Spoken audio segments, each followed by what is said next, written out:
Boker Tov. Good morning. My name is Molly Livingston. And when I was 21, I did two very significant things in my life.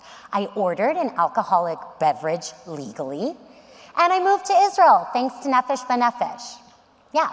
Unfortunately, these two things cancel each other out as children start drinking at the Kiddush table during Shabbat, and the legal age in Israel is 18.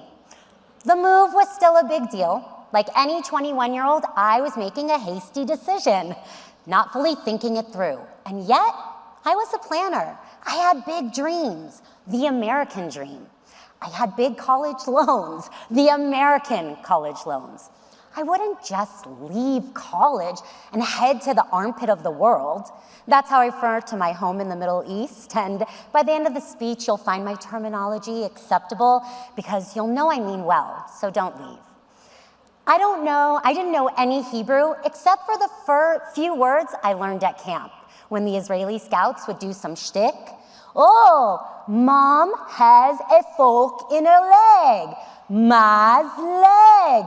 Fork, ma's leg, fork.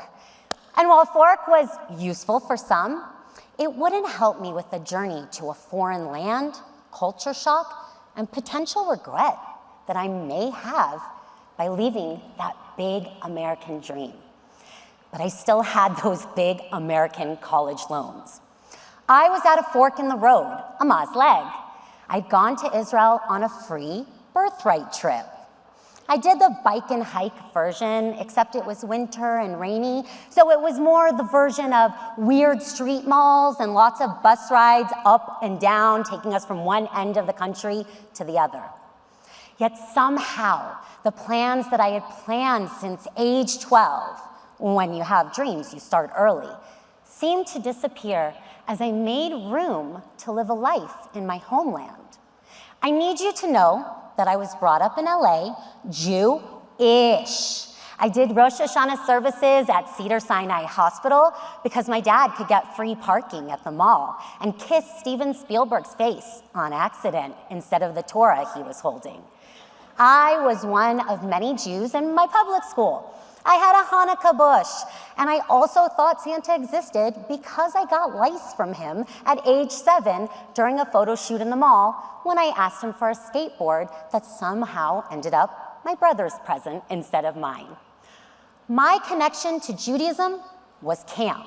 Remember, this is where I learned my 3 words of Hebrew, but it's also where I found my neshama, my soul, another word I learned. For anyone that is a camper in this room, you know exactly what I'm talking about. One day of camp can feel like a week, and in some cases, a month. You make lifelong friends, have lifelong experiences. I was never homesick, but I was always camp sick. I counted down the days between summer camp and school. Camp JCA Shalom was my safe place, my joy, my first kiss, my best friends, and would ultimately give me the most tragic and beautiful moment of my life. My camp friends and my camp counselors were my pen pals. For the Gen Zers, that's when you write on a piece of paper with a pen, and then you mail it in snail mail. I kept in touch with them because they kept me in touch with who I wanted to be. I was Jewish, but at camp, I was a Jew, reciting the meal prayers, doing the 2-step Israeli dance, surrounded by my tribe. And when I was old enough, it was finally my turn to become a counselor and impact campers' lives. I wanted to empower young girls to do anything from mud gaga to dancing in the fields like no one was watching when everyone was watching. My camp counselors were now my bosses, my unit heads. And as much as they told me what to do, they still gave me the support I had as a camper. And one of them even gave me a bat mitzvah at 18. Yep, I wasn't just Jewish, but a stubborn kid with principles that didn't want to do a big party if I didn't believe in God. But when my former counselor, now boss, awesome lady, just back from studies in Israel, wanted to give me a simple bat mitzvah during Shabbat services, I was all in. When Marla studied with me, I could see Jerusalem stone in her eyes.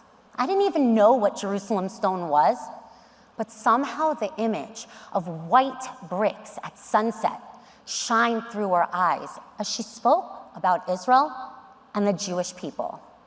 For the first time, I understood Israel as more than just a war-torn country, but as a sacred place for our past, our present, and the future of the Jewish people, as a pillar for the future of all nations, societies, communities, and global citizens. So I did my aliyah to the Torah. Marla gave me this talit. And for the first time, don't need that, I wanted to go to Israel. I wanted to see what she saw. She was studying at Hebrew University and Pardes, and I was in university, and I counted down the days until I was back at camp. I was gonna go on birthright, but I was taking a lot of classes and going to a lot of parties. There were a lot of bus bombings in Israel as the second intifada took place. So I went back to camp and planned to see her and discuss the potential trip in the future when things would be calmer. I never saw Marla again. She was killed in the 2002 Hebrew University bombing on the day she was scheduled to fly back to camp. She lost her life, and I lost my will to live. They took the kindest person I have ever met. They took my camp counselor, my friend, my understanding of justice, the world, people, good and evil. They blew it up when they blew her up. I have never had closure on my friend's death. Never. I never will. I went on birthright to keep my commitment to Marla. I moved to Israel in honor of Marla. I had a company named after Marla's favorite book, The Giving Tree. I spoke and I speak about her during the Hebrew University's Board of Governors. I named one of my daughters after her Hebrew name, Miriam. I see Marla in the strangers who are kind. I went to a funeral for Rose just a few weeks ago because she reminded me of Marla, another angel taken from this world too young. Rose moved to Israel, a decision she had made at 5 years old, and was a border police officer. She was killed in Jerusalem where I lived. So you see, there is never closure because Marla still exists and dies every day for me. She reminds me of the good I want to see in people and the good that I demand of myself. Now, unlike Rose, who was committed to Zionism from an early age, I didn't even know what Zionism was, even after I moved to Israel. I moved to the country because I felt what Marla felt 20 years ago, and what Rose felt, born after Marla died. It is falling in love. I fell in love with the country. It's indescribable and it makes no sense, because that is what falling in love is. The person is not the smartest, the funniest, or the beautiful, but for you, they're all of those things. This is Israel for me. I felt this intoxicating feeling soar through me with every bus ride, conversation, grassy field, and what should have been a desert. It was as though there was a hole in my heart, and I knew it. And the only way to fill that hole was Israel. It was an Israel-shaped hole in my heart. That was it. I was determined to fill the hole.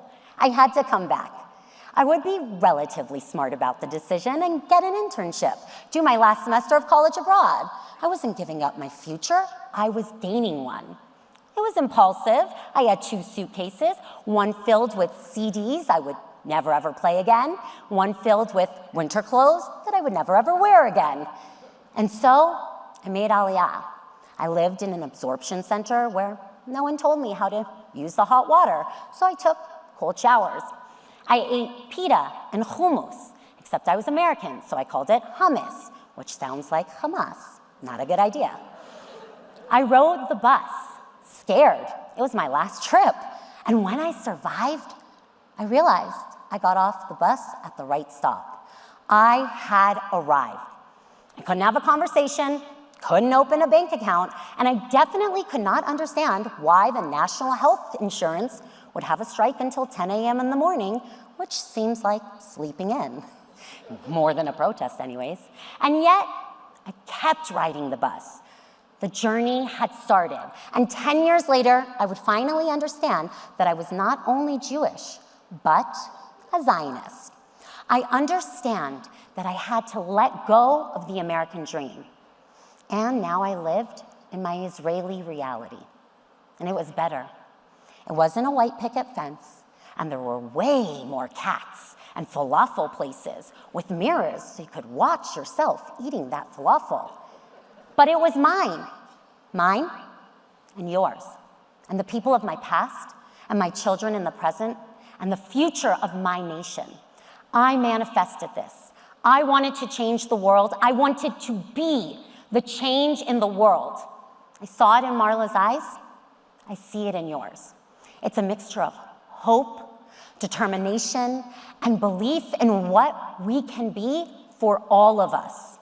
My country is at war. My heart is broken. My children are traumatized. And we keep going. We don't have closure. We are open, both hands wide, embracing each other because we refuse to let go. As the war wages on, it takes a toll on all of us. But it reminds us how united we are in a battle for justice, for good, for love. These are the pillars of the Jewish people. And I know that Israel isn't perfect, and I am in love with her and her flaws. I want to make her better because she makes me better. I live for her because she gives me life. And like any good couples therapist will tell you, relationships are hard work, but they're worth fighting for because when they work, anything is possible. I am here today because I made a decision to live in Israel. And you know what?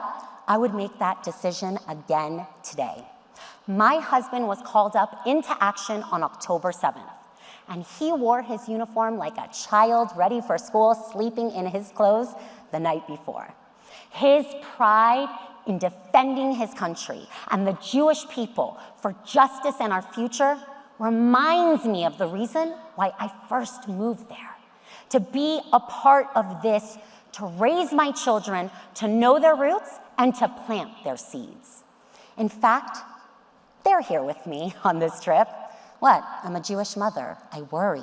I am not leaving them right now. It was difficult enough that my son had his bar mitzvah without his father a week into the war.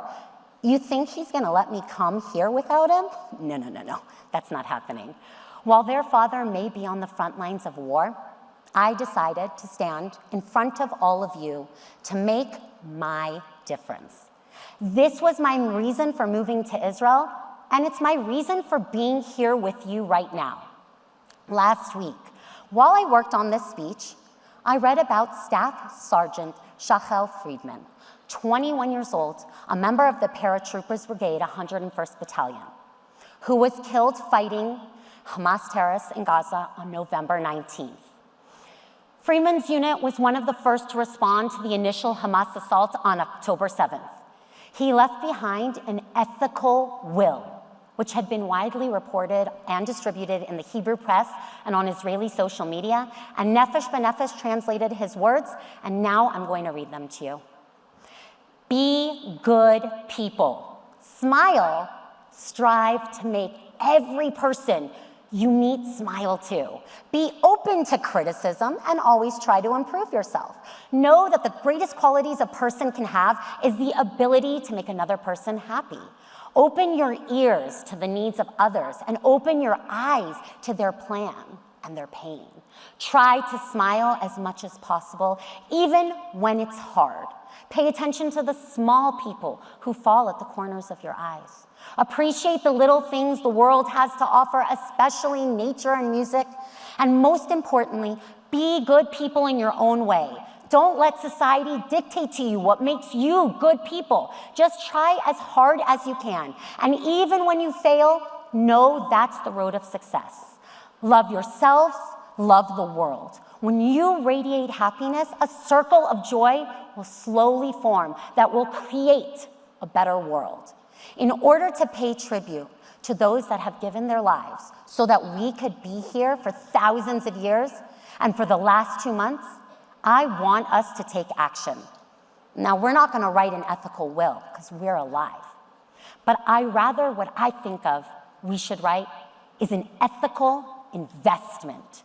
We have all had that need to be good and to do good. But what does it mean? And where does it go? Here and now, we are going to make a declaration of good, and it becomes our foundation for the rebuilding of Israel, for you, for me, for us, and for the world. So I invite you to write your statements. I'd love it if you take a picture. You can add your name or you can keep it anonymous. Find me over the course of the weekend or go to the Nefesh B'Nefesh booth at the expo. And I'm going to take all of your statements back, all of your ethical investments, and I'm gonna put them in every crack of the Western Wall, the Kotel. I'm gonna fill it with your hopes and your promises and your commitment to our future. This is the Israel that we build together. The holes we fill with love, with good, and change. This is how we go on. We're not at the end. We're at the beginning. But I'm also actually at the end of my speech. I'm leaving this time for you to think about your investment. See, I'm not even gonna ask you for money. But I am requesting that you take this opportunity to give with all your heart so the ones with holes can feel it. Thank you.